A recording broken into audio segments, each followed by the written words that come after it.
So I'm guessing your dentist quoted you $24,000 for veneers, your hairline's making a quiet retreat, and your knees sound like bubble wrap every time you stand. And you just realized your insurance is as useless as a chocolate teapot. Here's the good news. The world is full of highly trained doctors, spotless hospitals, and top-tier surgeons who'll do the same procedures for 70 to 90% less than what you'd pay in the US or Canada. But, and this is a big one, if you get it wrong, you might end up with a botched body, an empty wallet, or a clinic that also sells tires. So let's talk about the good, the bad, and the shady of medical tourism. What countries are best, what procedures make sense, what they cost, what's covered, what's not, and how to not end up as someone's cautionary tale on Reddit. This is the Americano, where we talk about living smarter, cheaper, and freer outside the American hamster wheel. Whether you're escaping healthcare hell, looking to stretch your retirement dollars, or just want new teeth without a second mortgage, you're in the right place. Like, subscribe, and grab your copy of The Passport, our official newsletter. Sign up today and we'll send you 3 free guides, including how to fund overseas procedures legally and, well, creatively. So let's get into it.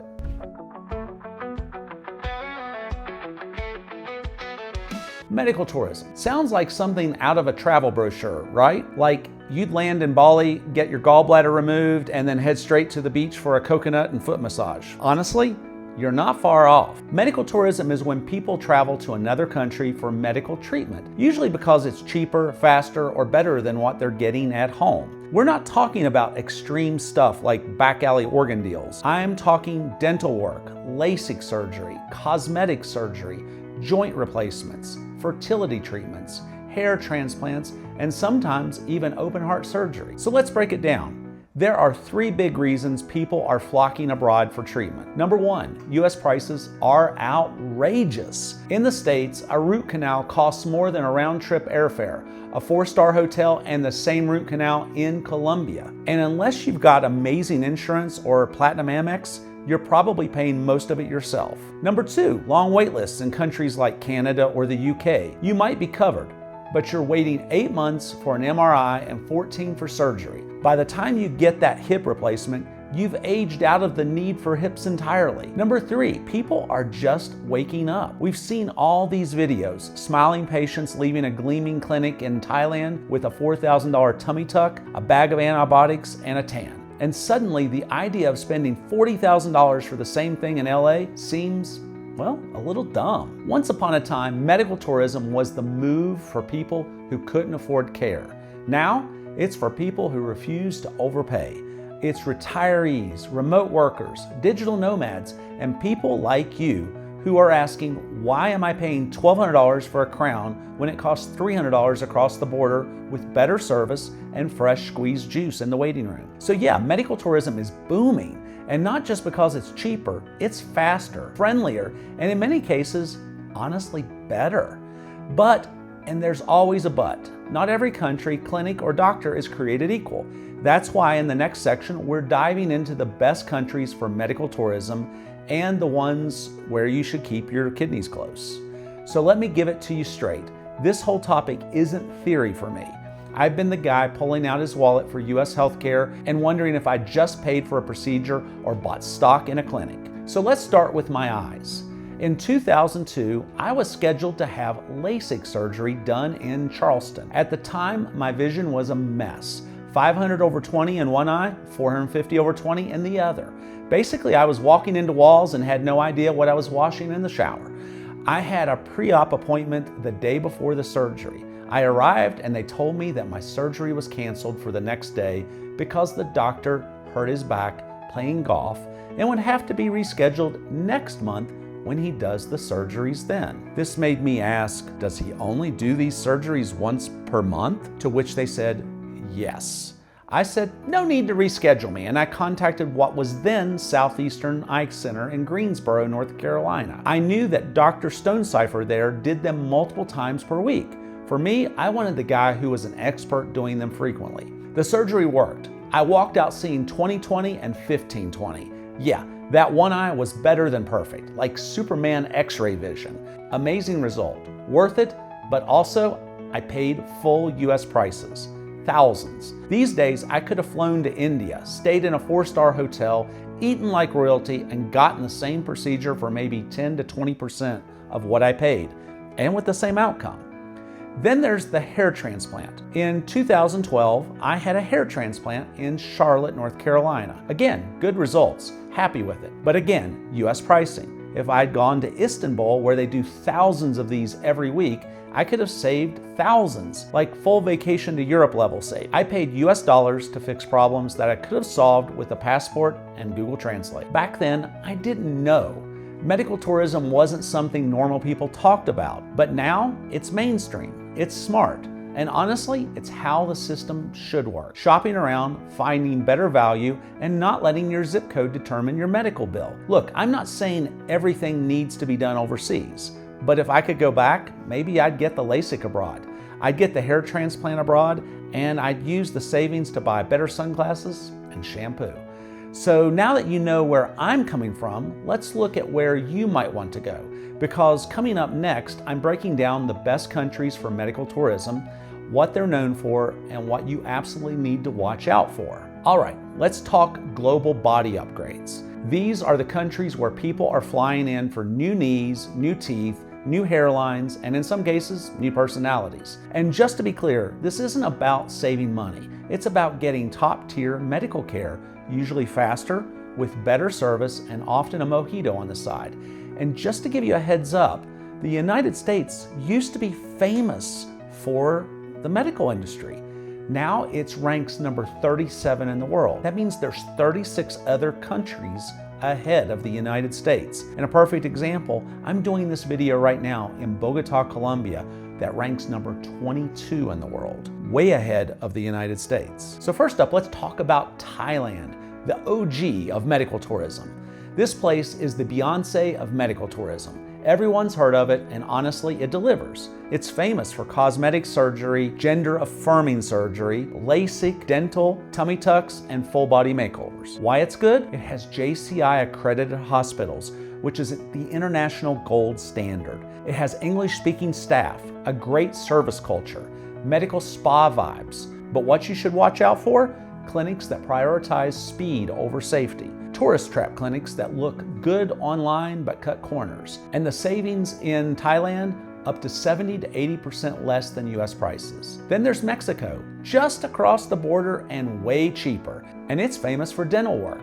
Los Algodones is nicknamed Molar City. Then it's also famous for bariatric surgery, orthopedic surgeries, cosmetic surgery, and why it's good? Well, it's close to home. There's many US trained doctors, there's shorter wait times, but the things you should watch out for are clinics and strip malls with no licensing, surgeons without certifications. However, you can get savings anywhere from 50 to 75% less depending on the procedure. Then you have Colombia, which is where I'm talking to you from right now. Beautiful people, beautiful results, famous for plastic surgery, especially breast and butt implants, dental work, hair transplants, cosmetic dentistry like veneers, crowns, smile makeovers. Now let's talk about it. Butt implants. And honestly, I have questions. First, why? Second, really why? There are squats, there are jeans with padding, there are entire Instagram filters for this. But some people want that J-Lo look built in, and Colombia delivers. Why it's good? Well, the surgeons are highly specialized in aesthetics. Clinics are modern, outcomes are top tier, especially in Medellin and Bogota. But the things you should watch out for, unlicensed clinics offering basement prices, literally, and lack of follow-up care. However, the savings are up to 75 to 80% less than US prices. Oh, and that reminds me, I had a large red mole, often referred to as cherry angiomas, on my neck and another on my side. I dropped in to say hello to Natalia, a cosmetic surgeon friend of mine in Bogota, and ended up sharing those with her, and she removed both of them and stitched them up for 200,000 pesos. That's like 45 US dollars. In the US, that would have been, I don't know, maybe $1,000, $2,000, $3,000. Then you have South Korea, the plastic surgery capital of the world. It's famous for rhinoplasty, jaw reshaping, eye lifts, double eyelid surgery, breast implants, skin treatments, anti-aging procedures. And why it's good? Well, it's ridiculously high aesthetic standards, cutting-edge tech and techniques, and the culture that normalizes aesthetic procedures. So what should you watch out for? Well, the language barrier. Intense beauty expectations, especially if you're not Korean. Cookie cutter looks. You might walk out looking like a member of a K-pop band, for better or worse. The savings can be 40 to 60% less than US prices. Then you have Turkey, hairlines and Hollywood smiles. It's famous for hair transplants. Istanbul is the Mecca. Veneers and smile design, nose jobs, which is also called rhinoplasty. And why it's good? Well, clinics offer full packages. Procedure plus hotel plus a driver. They also do high volume, so there's experienced surgeons, and you get Instagram ready results. And what you should watch out for are super cheap clinics doing assembly line transplants. Unethical grafting practices, if it sounds too cheap, it is. But the savings can be up to 90% less for hair transplants, 70 to 80% less for veneers. Then you have India, the value powerhouse, famous for heart surgeries, orthopedic surgery, cancer treatment, IVF and fertility treatment. Why it's good? Well, it has extremely qualified doctors, many trained in the US or the UK. They have massive hospital systems, ultra low costs. And what should you watch out for? Well, infrastructure. Bring your patients. Air pollution and access to aftercare if staying long term. But the savings can be up to 90% off US prices for major surgeries. And some bonus runner-ups. Hungary and the Czech Republic are dental tourism powerhouses in Europe. Egypt, ultra cheap hair transplants. Philippines, affordable cosmetic surgery and dental work. Costa Rica, dental plus wellness tourism with jungle views. So the truth is, every country has its specialty. Colombia for curves, Korea for perfection, Thailand for the full tune-up, and Turkey for turning your forehead into a forest. The key? Don't chase the cheapest deal. Chase accreditation, reviews, and actual outcomes. You're not buying a toaster. You're investing in a body part. All right, now let's talk about the juicy stuff, the procedures, the things people are actually traveling overseas to get done, because they've done the math and realized you could either get this surgery in the US or buy a small house in Medellin. Number 1, breast augmentation. Classic, popular, and in Colombia or Thailand, a third, maybe even a fourth of the US price. If you're going for natural, Colombia nails it. If you're going for Instagram influencer circa 2018, South Korea's got you covered. Then number 2 is butt implants. And I'll say it again, I don't get this one. There are squats, there are jeans, there's dignity, but some people want the shelf built in. And hey, you do you. However, you should be cautionary. It does come with a higher complication risk. Sit with that, literally. Then you have number 3, eye lifts, lower blepharoplasty, and I'm sure I butchered that, but basically under eye bag removal. This is what people get when they are tired of looking tired. Lower eyelid surgery, laser tightening, fat pad removal, the works. Malaysia's surprisingly good for this. High medical standards, low prices, and a spa-like recovery vibe. And a special shout out to Christopher from Retire and Go. Last month he had blepharoplasty surgery in Malaysia and was open enough to share it on his channel.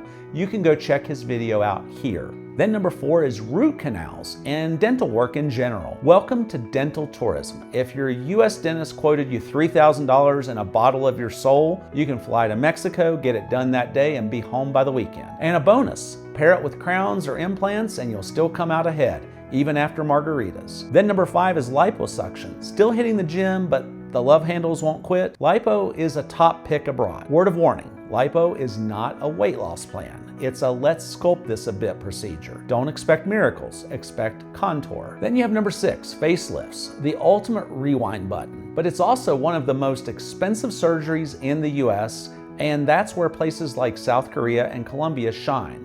South Korea specializes in subtle, Colombia more don't recognize you at your high school reunion vibes. Either way, make sure you pick a surgeon, not an artist with a scalpel and vision. Now, I'm a little skeptical of someone messing with my face after knowing that people like Kenny Rogers, Joan Rivers, Jocelyn Wildenstein, Carrot Top, and Meg Ryan had totally more money than I had, and well, you know. So the final word, these are the most popular for a reason. People are flying across oceans, saving tens of thousands and coming back with new teeth, new bodies, and new passport stamps. But don't be an idiot. Do your homework, research your surgeon, check reviews, ask for real before and afters, because the only thing worse than getting it done wrong is paying full US price to fix it later. So now that you've picked your procedure and your country, the next question is, how the hell do you pay for this without selling a kidney or a course on Instagram? Well, option number one, you could use your HSA or FSA if it qualifies. Yes, if it's medically necessary. LASIK, root canals, breast reconstruction post-mastectomy, eyelid surgery if it impairs vision, dental implants if it's restorative. But no, you can't use that if it's purely cosmetic. Breast implants for aesthetics, butt implants, liposuction, facelifts, veneers, Botox for wrinkles. But yes, if it treats migraines or jaw clenching. Now, you can try to slide some of these past your HSA custodian, but when the IRS comes knocking, you're not gonna be able to claim that your Brazilian butt lift was for spinal support. Then you have option number two. Now let's talk about the gray zone. The IRS allows you to deduct qualified medical expenses that exceed 7.5% of your adjusted gross income, including surgeries, procedures, travel, and lodging if primarily for medical care. Cosmetic, still a no. But possible exceptions and use at your own risk. Are you a TV presenter, a YouTuber, influencer, actor, model, or a salesperson whose income relies directly on your appearance? Do you regularly appear on camera, in photos, or in person with clients where your appearance impacts your brand or sales? If so, and your CPA is brave, there might be an argument that the procedure is a business enhancement, not vanity. So here are some examples. An actor gets a facelift and claims it as a business write-off. An influencer gets veneers because of close-up product reviews demand it. A salesperson gets eyelid surgery for client-facing confidence. Now, warning, there's no guarantee this will hold up. It's been challenged in court, but it has worked before and some celebs definitely do it. Then you have option number three, wrap it into a business or retreat. If you're already self-employed and travel for business, you can potentially blend the trip. Example, film YouTube content at the clinic. That's a biz trip. Visit manufacturers for your e-commerce business. That's another business expense. Write an article about your surgery. That's freelance biz content. Document it. Use a tax pro and don't be greedy. Now here's a final tip. Stack the savings. Use airline miles or credit card points for flights. Book procedures in off seasons. Clinics offer promos sometimes. Bundle treatments. Some clinics give you discounts if you do multiple things at once. Ask if paying in cash gives you a lower rate. Look, this isn't about being shady, it's about being smart. If the system is built to overcharge you, find the legal cracks and walk through them like a boss. Just don't deduct your butt implants and call it client-facing padding. Even I can't help you there. Okay. You've booked your surgery, your flights are cheap, your recovery hotel looks like a yoga retreat, and everything's under budget. But here's the question nobody asks until it's too late. What happens if something goes wrong? So let's start with the bad news. US health insurance, it's not going to help you. Medicare, nope. Travel insurance, not by default. If you think your $12 travel policy from Expedia is going to cover complications from your Brazilian butt lift, I've got a beachfront condo in Nebraska to sell you. So here's what you need to be covered. To be protected during and after your procedure, you need a travel insurance policy with medical complication coverage that covers infections, blood clots, allergic reactions, failed implants, etc. Some policies even cover revision surgery if needed. You also need medical evacuation coverage that pays to get you to a hospital with better care or back to your home country if it gets really bad. This is crucial for surgery in places with limited ICU access. Then there's trip interruption or trip delay, which covers extra nights in recovery if you can't fly home as planned. Then there's hospital cash or daily stipends, which is optional, but that pays a flat rate per day if you're hospitalized and helps with surprise expenses. Here are some legit providers and plans that cover elective surgery complications. Safety Wing Nomad Insurance. Add the Adventure Sports Rider for riskier procedures. Good for digital nomads and travelers. Then there's IMG, which is International Medical Group. They offer specific medical tourism coverage with post-op protection. Then there's GeoBlue, which is great for US citizens abroad with global access and solid coverage. Some plans tie into Blue Cross Blue Shield or Allianz Global Assistance with medical upgrades. Then there's add-on options for complications and evacuations. But you usually have to buy the right rider or upgrade. It's not automatic.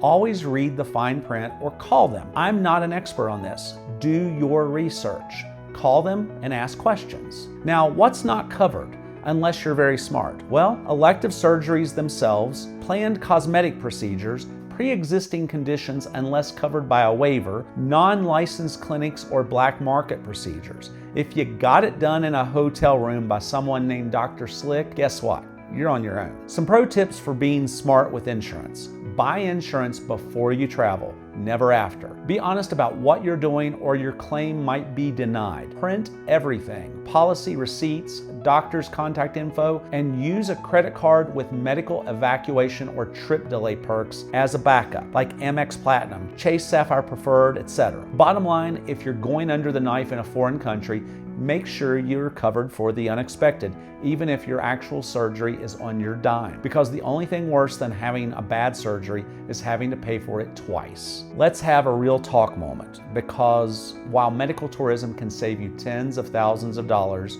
it's not without risk. This isn't about fear-mongering. It's about being an adult. Surgery is surgery, and sometimes things go wrong, even at well-known clinics, even in top-tier destinations, even in the US or Canada. Just days ago, a 38-year-old British man named Martin Latchman died after becoming seriously ill during the preparation phase of a hair transplant in Istanbul.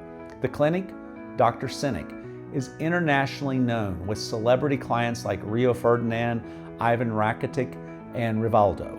Martin had already undergone a successful procedure there before. He was fit, he worked out, he wasn't in poor health, but something went wrong fast, and tragically, he died in intensive care later that day. All proper tests were reportedly done, ECG, blood work, x-ray, and he had been cleared for surgery. But even with precautions, unpredictable things happen. That's not unique to Turkey. That could happen in the UK, in the US, in Canada, anywhere. So how do you protect yourself? Well, let's go through the red flags and the things you can do to stack the odds in your favor. Red flag number 1. No medical screening or consultation. If a clinic lets you book a procedure without checking your medical history, run. You should be having blood work, an EKG, a real consultation, ideally with an anesthesiologist involved. Red flag number 2, clinics that feel like tourist shops. If it feels like a fast food drive-through for surgery, too many patients, too little time, you're just a number, not a patient. Red flag number 3, too good to be true pricing. I get it. The idea of getting a $15,000 surgery for $1,200 is intoxicating. But if the deal feels shady or too cheap, trust your gut, or at least Google. Red flag number 4, no post-op plan. What happens if there's an infection, a hematoma, or nerve damage? Good clinics will include follow-up care, antibiotics, even emergency contact numbers. Bad ones disappear after your card clears. Red flag number 5, no licensing or accreditation. Look for JCI accredited hospitals and clinics. That's the international gold standard. And always check the surgeon's certifications and experience, not just the clinic's Instagram. So what to do instead? Research your surgeon, not just the clinic. Get recent reviews from real people, preferably off social media. Reddit or forums are better. Make sure there's an emergency plan. Buy the right travel insurance. Bring a travel companion if you're doing anything serious. That's not optional. Look, most people who do medical tourism, they have a great experience. They save money, they heal just fine. But all it takes is one bad day, one missed signal, 1 week protocol, and it can turn into a tragedy. Martin Latchman didn't do anything wrong. He went to a respected clinic, had passed all his tests, and didn't even get to the surgery itself. So let's honor him and others by taking this stuff seriously. And chances are, the clinic probably didn't do anything wrong either. Your health is the whole point of this journey. Don't trade it for a discount. So yeah, medical tourism is booming. It can save you thousands of dollars, get you world-class care, and maybe even a better experience than you get in your own home country. But it's not a vacation. It's surgery. It's needles, risks, anesthesia, healing, and you only get one body to work with. It's not a video game where you respawn. So be smart, do your homework. Don't chase the cheapest option, chase the right one. Because when it comes to your health, cutting corners can cost more than you're ready to pay. If this video helped you, hit that like button and subscribe, because I'm not here to sugarcoat anything. I'm here to help you live better, freer, and smarter outside the overpriced madness of your home country. And if you're serious about exploring medical tourism, or you're even just curious, I put together something for you, the Medical Tourism Guide. It's a free PDF guide that breaks down everything we talked about today, plus a whole lot more. You'll get country by country breakdowns, top procedures and real cost comparisons, what's covered by HSA, insurance, or nothing at all, how to protect yourself legally and physically, red flags to watch for, and how to vet your clinic. It's completely free when you sign up for the Passport. That's my weekly newsletter with global lifestyle tips, escape routes, expat hacks, and real talk about what it means to live smarter outside the system. The link's in the description. Take care of yourself and don't just get out of the system, outsmart it. Until the next video, I'll catch you in it.